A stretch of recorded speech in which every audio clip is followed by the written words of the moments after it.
Hoy, Henry Tudor, mamamatay ka na ngayon. Talaga? Away! Away!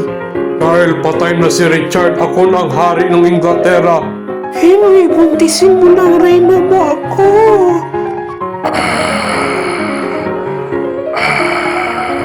Hooray! Ako na ang prinsipe! Yay!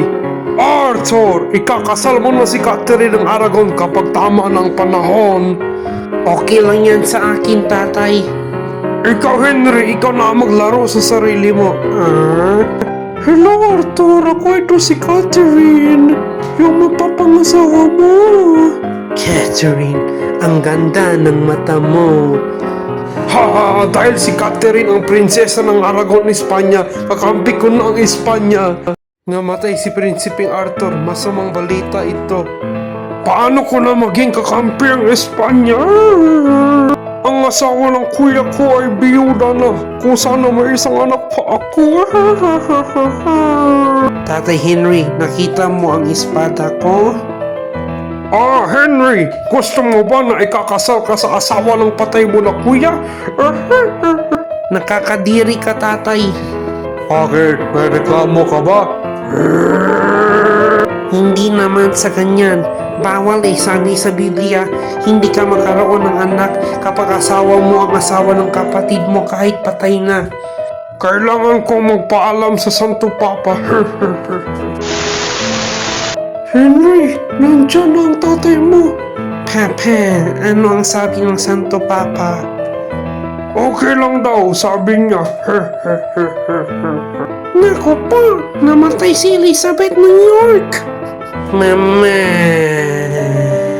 Naku po, patay na si Harry Henry Capito. Ako na ang sunod na Harry. Wow, Henry, ang pogi mo talaga. Tama ka, Catherine. Tama ka. Oo nga pala, may regalo ako sa'yo. Ang anak natin na si Mary. Babae na naman. Gusto ko ng lalaki, hindi babae. Pang-5 beses mo na nabuntis pero hindi pa rin lalaki. Aray ko, ang puso ko. Haring Henry, hindi kayo pwedeng maghiwalay ni Catherine kasi bawal yan sa Katoliko. Grabe naman yan. Hilika ako ng simbahan ng Inglaterra kung saan ako ang pinuno imbis na Santo Papa para maghiwalay kami. Hoy, hindi mo pwedeng gawin yan. Itiwalag kita. Wala akong paki. Aray ko, ang puso ko. Dahil hiwalay na si Catherine at Henry, si Anne Boleyn na ang asawa ni Henry. Bigyan kita ng lalaking anak, Henry.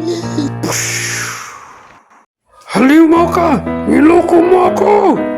Namatay sa sakit sa puso si Catherine ng Aragon. Pinugutan ang ulo ni Anne Boleyn. Ako ang pangatlong asawa ni Henry. Kailangan kong bigyan ng lalaking anak si Henry o baka putulin niya ang ulo ko.